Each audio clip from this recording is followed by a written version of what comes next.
Hello, and welcome to Why the Book Wins. My name is Laura, and today's video is part of a series I do where I compare books with their movie adaptation. And before we get into the book and movie, I want to warn you that there will be spoilers for both the book and the movie, so if you plan on reading the book or watching the movie, you should do that first, and then come back and watch this video. I also want to tell you that this is available as a podcast. I will link to Spotify and Apple down below because those are the two most popular platforms, but I am on other platforms as well.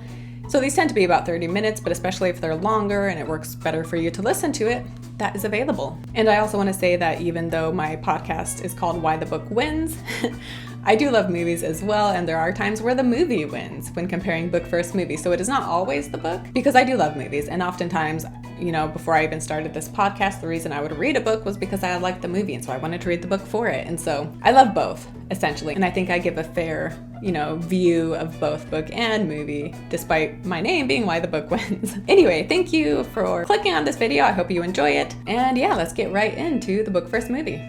Hello, and thank you for joining me here today at Why the Book Wins. My name is Laura, and today we are here to talk about Dolores Clainborne, which is by Stephen King, published in 1990, and then the movie adaptation by the same name is directed by Taylor Hackford and was released in 1995. And this book has jumped up to be my third favorite King book, and honestly, I don't know why more people don't talk about it. It seems like it just kind of went under the radar, and then the movie adaptation too, it stars Kathy Bates, and whenever anybody thinks of Kathy Bates and Stephen King, they think of Misery. And then this also came out the year after Shawshank Redemption, and of course, Shawshank Redemption is just so much more popular than Dolores Claiborne. But I went into this very excited, and it did not disappoint. I loved this book, and I think more people should be talking about it.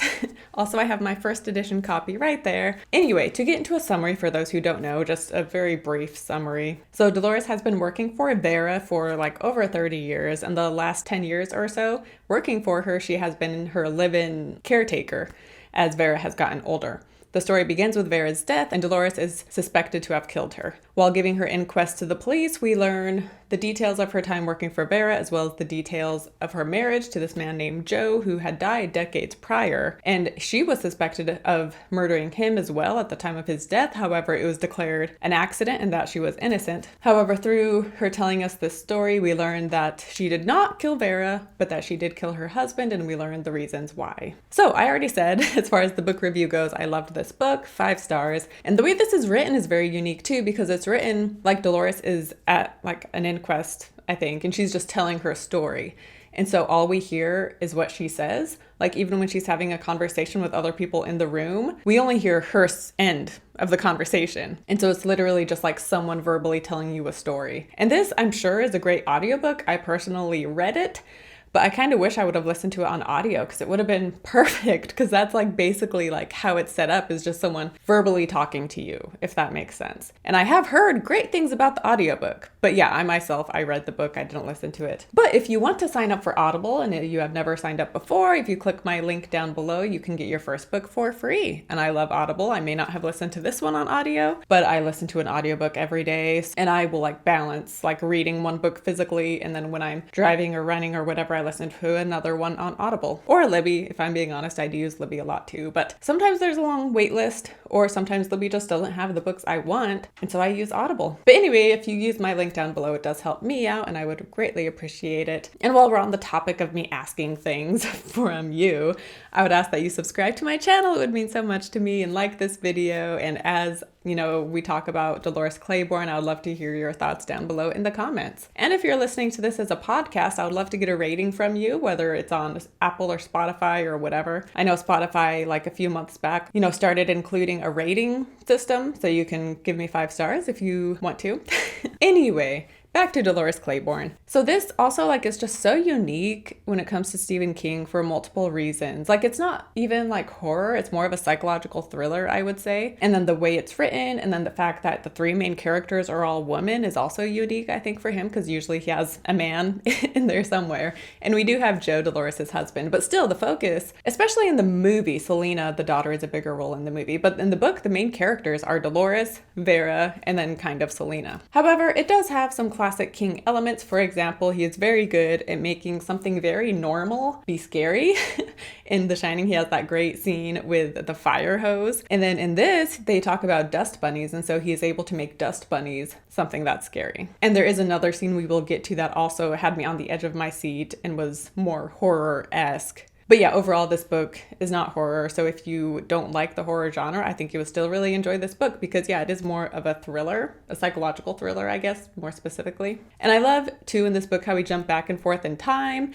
And I also just loved the character of Dolores, and you know, she's thought of as being a very hard woman, but really you learn like the humanity of her and her kindness and how much she cares. And so I just really loved the character of Dolores. And I saw someone on Instagram call her crazy, that the character of Dolores was just like so crazy. And I honestly wouldn't use that to describe her character at all. Like, I do not know why someone would describe her as crazy. Like, that just makes no sense to me. So this isn't a book about a crazy woman, if that's what you're looking for. But yeah, someone did think she was crazy, but I very strongly disagree with that. I really like Dolores. And then to talk about the movie, so Kathy Bates plays Dolores, and in 1990 is when the movie for Misery came out, and that is one of Stephen King's favorite adaptations of his. And Kathy Bates is incredible. It won her her Oscar. King himself was so impressed with her that he wrote Dolores Claiborne with Kathy Bates in mind, which having any author write a book with you in mind would just be so amazing. But having Stephen King write a book with you in mind because he was so impressed with you, that'd be such an honor. And Kathy Bates herself has said that Dolores Claiborne is her favorite performance of hers. I don't know what year she said that, but she did say that at some point. King said that the movie Dolores Claiborne is like in his top 10 as far as his favorite adaptations go. And we do get great performances by Kathy Bates, of course. She is incredible. But also Jennifer Jason Leigh as Selena is amazing. And then David Stratham as Joe is also fantastic. And to do a bit more self-promotion, sorry if it's annoying, but David Stratham, I talked about him when I covered Nightmare Alley. He was incredible in that. And his characters, like they're not similar. They both struggle with alcoholism in both, but aside from that, they're very different, and he's amazing in both.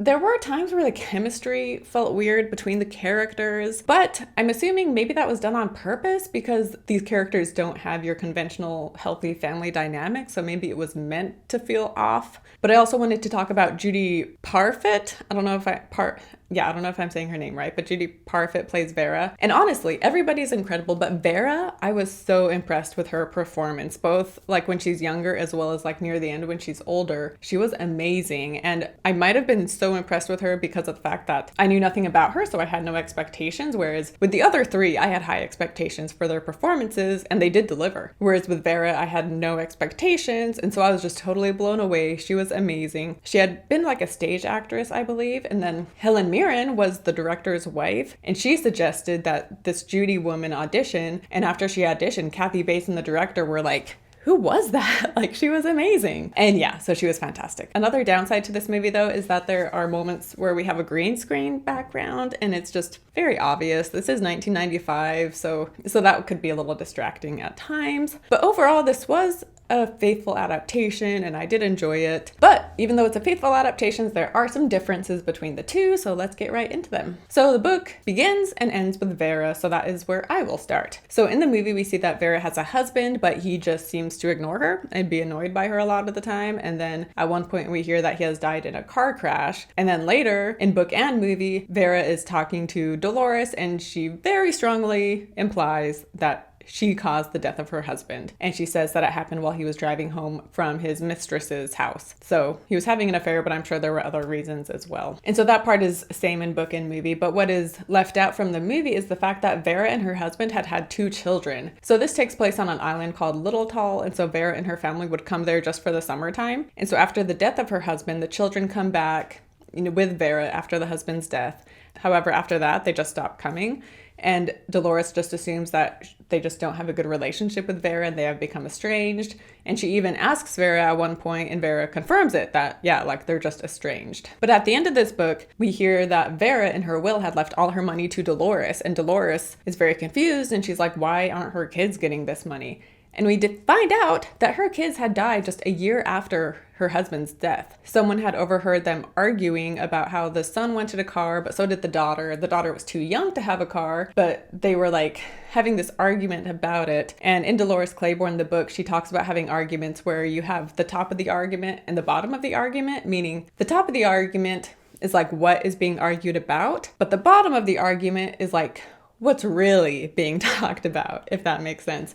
And so she says how the top of the argument was about them wanting a car, but the bottom of the argument was the fact that they suspected that she killed their dad, and now they are kind of using it against her to get what they want, if that makes sense. Anyway, she ends up getting her son a car, but then at one night her daughter is driving though, and they crash, and this time it truly is an accident. And after that, Vera isn't wanting to let go, and so when she is on Little Tall, which eventually she just moves there and lives there permanently, and so she almost like keeps them alive in a way by not being open about the fact that they have died. And I don't know who else believed they were still alive, but Dolores totally thought they were still alive because Vera never straight out said that they had died. And then with Vera's death, so the book begins with us hearing about like what it was like to work with her through the years. And then we go to Dolores and Joe and the events with them and his death. And then we return back to Vera's death and how she died. Whereas in the movie, we learn the truth about Vera first, and then Joe's death, and that whole reveal is kind of like the climax of the movie. So they just do all of Vera the first half, Joe in the second half. But in the movie, the very first scene,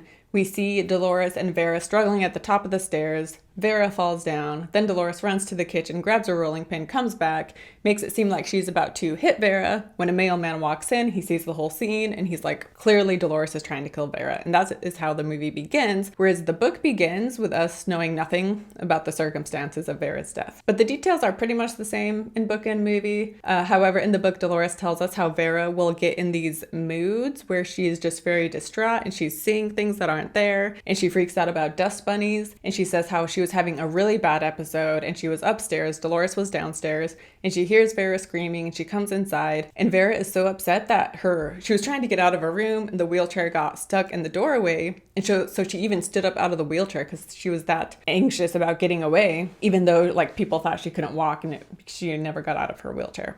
And then she ends up falling down the stairs. Dolores comes over and she talks about calling the hospital, but Vera is like, no, if I go to the hospital, I'll have a slow death. Whereas if you just kill me right now, it'll be a quick death. So Dolores goes to the kitchen to get a rolling pin. She comes back, but at this point, Dolores has already died. So then she just grabs Dolores' hand. Sorry, Vera. Dolores grabs Vera's hand, and then they just sit like that for a long time until the door knocks. The doorbell rings, and so Dolores goes to get the door, and it's the mailman. And behind Dolores, the mailman can see that Vera is on the stairs, and there's a rolling pin right there, and he just thinks the whole thing is suspicious. Also, the mailman's dad is one of the guys who had found Joe, and the mailman's dad suspected that Dolores had killed him, and he never let go of that. And so the mailman was raised believing that she had killed Joe, and so he just already has this idea of her in his mind. And so when he walks in on that scene, he automatically assumes that Dolores killed Vera. And in the movie, we find about at the halfway point, we find out that Vera had left all of her money to Dolores, and she is told this by the detective who suspects her, and he already knows that Vera left all her money to Dolores, and so that's just one more reason as to why he suspects her. Whereas in the book, Dolores finds this out, and the reader finds this out at the very end. So in the book, Dolores goes home after, the police come to Vera's home and everything, and she's harassed by various townspeople who think she did it, and she's getting these phone calls and stuff. And then the next morning, she gets another phone call, and is from Vera's lawyer, and Vera's lawyer tells her that she was left all the money. And so Dolores and the lawyer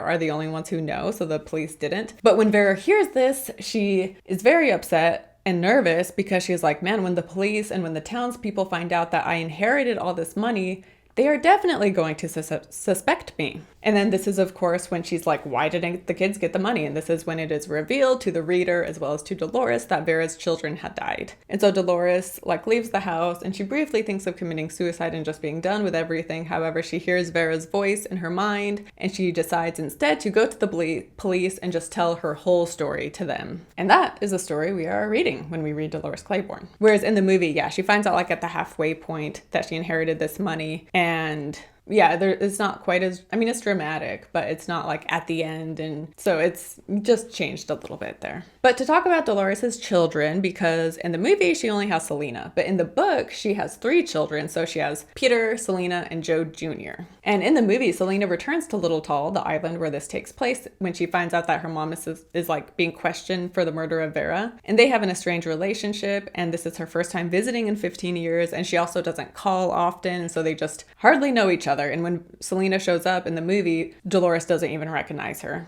Selena in the movie has become an alcoholic and a workaholic, and she's also taking various pills. And we also find out that she has suppressed memories from her childhood and has not faced what happened. And so it's just buried down deep inside of her, and that is one of the reasons that she is struggling so much. Whereas in the book, Dolores and Selena, they do have a strained relationship. However, Selena does call every week, or like she writes a letter every week, and then she calls twice a month. But even though she's going through the motions, Dolores just feels that the relationship has not been the same since Joe's death, and that Selena is just calling and writing letters just out of sense of duty, and they're very impersonal. And she also says how when Selena calls, she can tell that Selena is drinking, and so she suspects that Selena has a drinking problem. And that's also one reason why Selena doesn't visit, is because Dolores thinks that Selena is worried of what she will say when she's drinking. And also in the book, Pete, her son Pete, has become a successful politician. However, Joe Jr. ends up dying in Vietnam, I think, one of those wars. And moving on to Joe and Dolores. So Joe is her husband, the father of Selena, and you know, there are a lot of tough subjects addressed in this book and movie. And to start, we have marital abuse, because Dolores says how Joe would hit her. And initially she didn't think much of it, and she thought it was just like normal, because her own dad, who she loved, would sometimes hit her mom. And so she kind of just was like, oh, this is just how it goes. However, when Selena is around 13 years old, Joe hits her in the back with like a wood thing, and it's especially bad. And in that moment, Dolores is like, this is over. And so she waits till all the kids are in bed and Joe is watching TV, and she gets a cream pitcher, gets him on the side of the head, and then she's holding a hatchet and she tells him like, don't touch me again, and if you do, one of us will die. And Selena is asleep, or she's in her room, she hears all this going on, and so she comes out and she's like, what's happening? And Joe and Dolores are like, you know, go to bed, Selena, everything's fine. But unbeknownst to Dolores, Selena, who she doesn't see Joe hurt Dolores, so she just thinks that Dolores is crazy and Joe is the innocent one who's having to deal with this crazy woman. And so she goes back in her room and she prays like, please don't let Dolores kill Joe, and if Joe lives, I will make it up to him. Like the meanness he has to deal with Dolores, I will make it up to him by being a really good daughter to him. But after this whole incident between Joe and Dolores, he stops hitting her. He takes her seriously, obviously. And so from then on, he doesn't hit her anymore. And moving on to Joe and Selena. So in the book, Dolores notices how after this incident with the cream pitcher and the hatchet, after this, she notices that Selena and Joe just seem to be getting along so well. And Selena will go out there when he's working on cars and hand him his tools, and they'll just be chatting and having a good time. And then they'll be watching TV together, and they just seem to really be bonding. However, at a certain point, she notices that Selena no longer comes home right after school. And she also notices that she starts wearing baggy clothes, and she's not showering as often, and she's just not as social and not hanging out with Joe. And so she thinks like, wow, like Selena has gotten in with a bad crowd at school. She claims she stays after school to do her homework in the study hall, but Dolores is like, you know what, I bet she's hanging out with like bad kids drinking or something. And because they live on an island, they have to take a ferry to get into like where she goes to school. So one day Dolores takes the ferry to Selena's school, and she goes to the study hall first, but she's like, you know, I'll check the study hall, but I already know Selena won't be in there. And so she goes into the study hall, and there Selena is. So it turns out she wasn't lying, and she really was staying after school to do her homework. And at first Selena is like very standoffish and being like, what are you doing here? And Dolores is like, you know, I thought I would ride the ferry home with you. And Selena warms up to her and she's like, oh yeah, that's cool. And so on the ferry ride home, Dolores is, you know, they're chatting, and then Dolores, you know, changes the subject to Selena being like, you know, like, what's going on with you? Like, you've changed. And Selena like is resistant and doesn't want to talk about it. And at one point, you know, she's trying to get away from Dolores and she almost falls over, but Dolores saves her. And then after Dolores pulls her back up, Selena is like, you know, you should have just let me fall. And Dolores, she just persists And she's very kind though, and is like, Selena, there is nothing you're doing, nothing you could do that could make me love you less. And I just want to help you, but I can't help you if I don't know what's going on. And Selena then reveals that Joe has been after her and that he had told her that if she told anyone, like they would hate her for it, basically. And so Selena has just felt so much shame and guilt and disgust with herself, and so she hasn't told anyone about this. And Dolores later, when they get home, she confronts Joe and she tells him, like, if he bothers Selena anymore, then he's gonna go to prison. And Joe takes this to heart because, as we know, Dolores can be very threatening. And so Joe doesn't bother Selena anymore. However, Dolores can just see the way he looks at her, and she's just so... Obviously, this is just a very upsetting situation to be in. But after she tells him to stop bothering Selena, he does make a comment being like, you're not as smart as you think you are, and you don't know everything the way you think you do, basically. Which then... we find out what he's talking about, but I'll get to that later. But right now I want to move on to Joe and Selena in the movie. So in the movie, when Dolores is talking to Selena, trying to find out what's going on, Selena is much more resistant in the movie. There is the part where she almost falls over the ferry and Dolores catches her. But in general, Selena was not revealing the truth. And it's not until Dolores sees a necklace that Selena is wearing, and the necklace had belonged to someone in Joe's family. And so she sees that Joe had given Selena this necklace, and that necklace is what makes Dolores jump to the conclusion that it must be Joe. Which in the movie, I thought that was too sudden. It didn't seem like the natural conclusion to jump to. So I thought it worked better in the book where Selena tells her, rather than in the movie where Dolores just knows. But I don't know, she is a mom, and moms have that intuition, so maybe it makes sense. Anyway, but from there, we don't see her talk to Joe the way she did in the book. And in the movie, adult Selena doesn't remember being abused by her dad. And so when Dolores tells her, Selena as an adult just does not want to believe it. Selena just leaves and refuses to believe that that is the truth as to why Dolores killed Joe. And so Selena is leaving town and she's on the ferry. And while she's there, she sees a part of this ferry where people sit. And then a memory returns to her of when she was on this ferry. And at this time, by the way, when Selena, in the flashback, Selena is only 13 at this time. Anyway, so a memory returns to her where she was on this ferry with Joe, and he is trying to get her to touch him. And the scene is just so upsetting, and Stratham is so believable, which, I mean, it's impressive when an actor is believable, right? But sometimes I wonder, their family members, if Stratham was someone I knew personally, it would be so upsetting to see him in a role like that, especially playing it so believably. But anyway, Ellen Muth also is amazing. She plays young Selena, and yeah, she's incredible in this scene. And I also think it was a good call to have a younger actress in this role. It made me think of Glass Castle, where there is a similar scene where someone is being assaulted, but in the movie, they have Brie Larson play this character, and it just doesn't come across as upsetting as it should because she's being played by an adult, if that makes sense.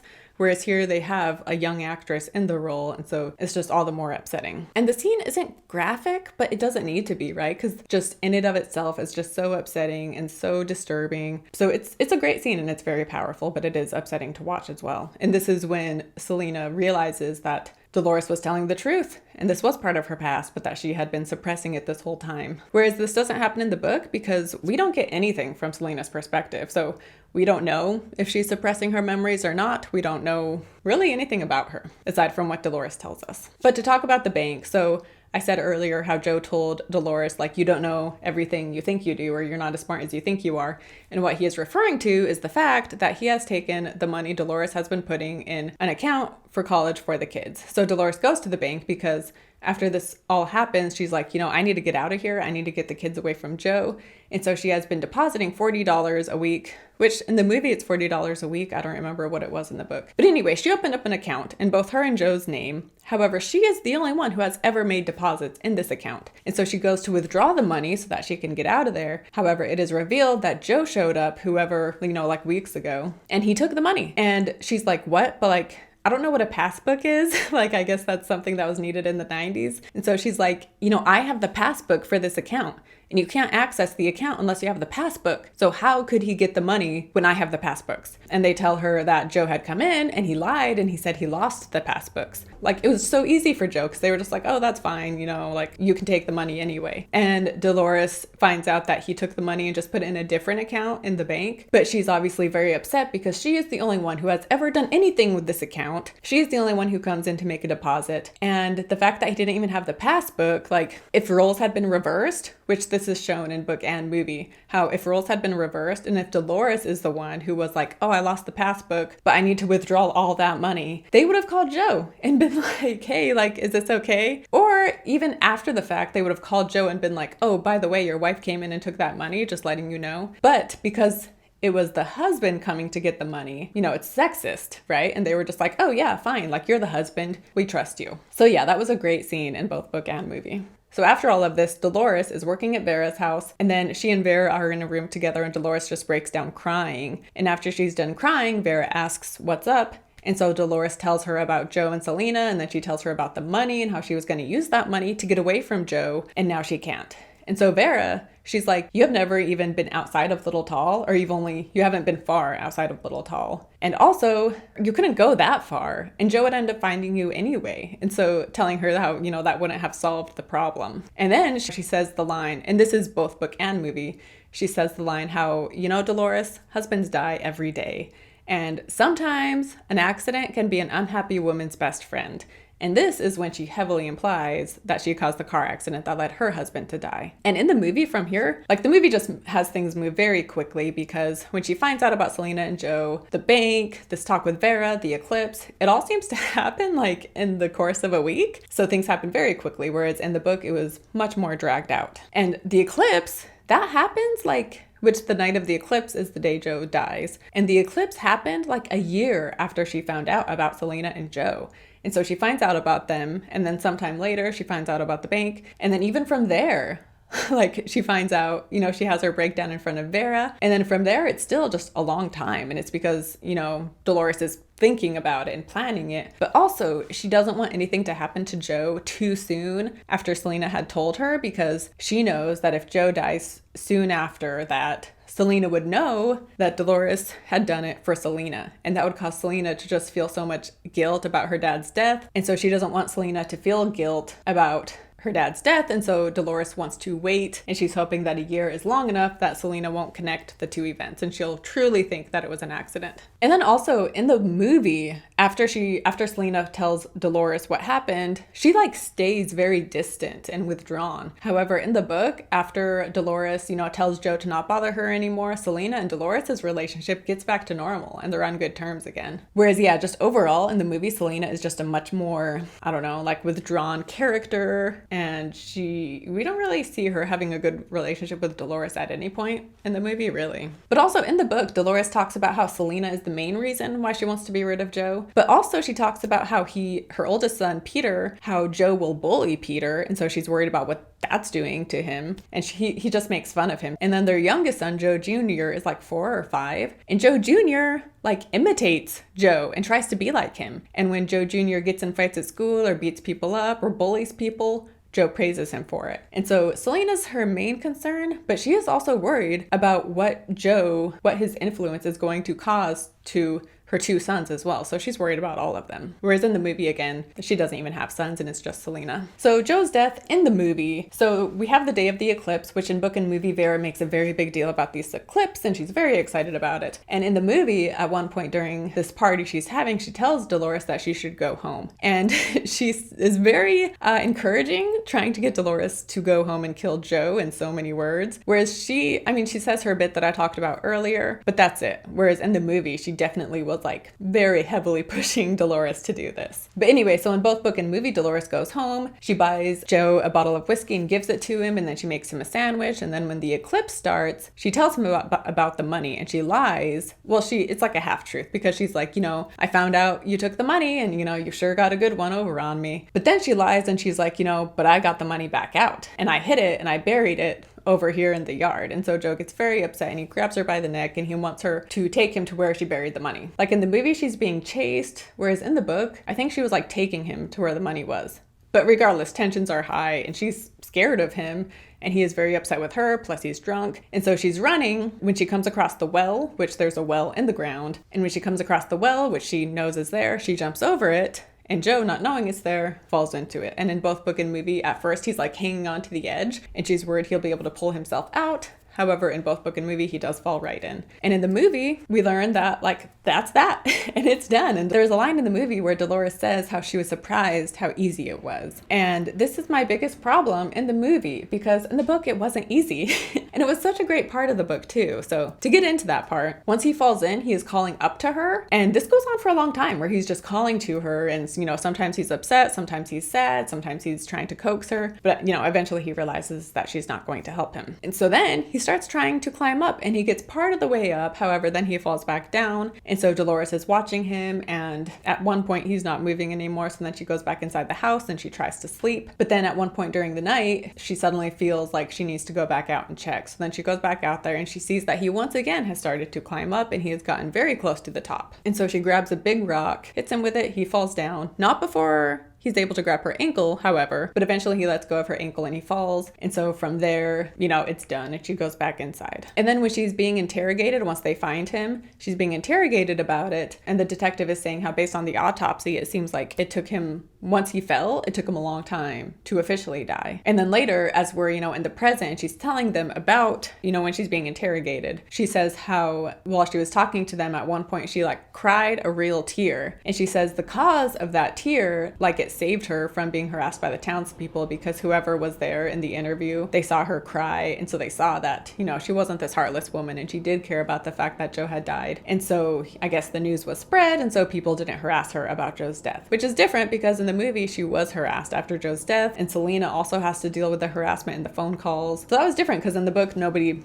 I mean, there were people who suspected her still, but it wasn't quite like it was in the movie. A quote from the book I wanted to share where she's talking about that tear. I was thinking about how sorry I was that Joe suffered the way the investigator had said he had. In spite of everything he'd done and how I'd come to hate him since I'd first found out that what he was trying to do to Selena, I'd never intended for him to suffer. I thought the fall would kill him, Andy. I swear, in the name of God, I thought the fall would kill him outright. And in the book, she's haunted by Joe. Like, not literally haunted, but she will just have nightmares about him and think she sees him. And even though Joe was not a good person, I like that King didn't have Dolores kill him. And it was easy and like, bam, like move on from there. You know, like instead, not only is it not an easy process and it's very lengthy and it's very difficult for both her and Joe, obviously, but just, I like to, because killing a person, even if the person is bad, I think would just be a very traumatic thing, like especially anyone with a heart. And again, Dolores, she might seem cold, but there's a lot of humanity to her and she didn't want him to suffer. So the fact that the ordeal just went on so long throughout the night and was so difficult and straining on her, and the fact that it was so slow for him, like that is not what she had wanted. And so she's just haunted by this. And even though she doesn't regret it, it still is just a difficult thing she has to live with. And so I just like that. That's how King had written it. And the movie totally does not have that at all. And so I did not like that the movie made that change. But in the end, so in the movie, Selena, so she has that thing on the ferry where she remembers her past. She returns to Little Tall where they were having an inquest for Dolores, and the guy in charge of the inquest for Vera's death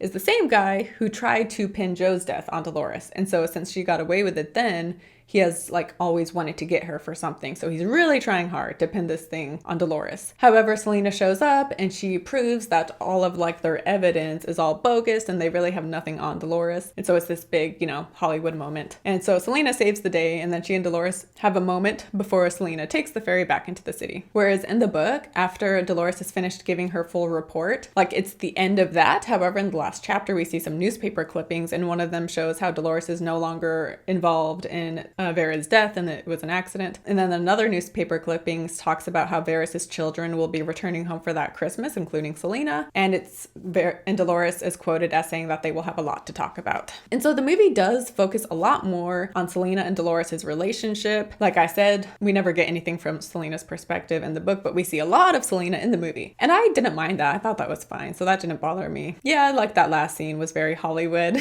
but yeah, I didn't mind it. I do prefer the book though, but that's that's more because it is like less dramatic in some ways, and then, you know, with Joe's death. But I did want to talk about one aspect about the book which I didn't understand, and maybe it's because it's referencing another King book that I haven't read. But there's a part where when Dolores, it's the day of the eclipse, the night of the eclipse, when Joe has fallen in the well, and Dolores like sees a vision of a little girl sitting on her dad's lap or something, maybe not on her dad's lap, but she sees a vision of a little girl and a dad is touching her leg. And then later she sees the vision of a girl, the same girl, looking under her bed. And then later at the end, when Vera dies, she again has the vision of a girl, or like has a feeling and about that girl and how she's a woman now and how she is once again in trouble. And so at first I thought she was like getting a vision of Vera as a child, but I don't think that is the case. I think it is referencing another King book. And so I was wondering if it's talking about Bev from It, which I haven't read it, but I do know that Bev was abused by her dad when she was a child. And then as an adult, she confronts Pennywise again. So that would make sense if she was an adult and she was in trouble again. So let me know your thoughts on that scene, because I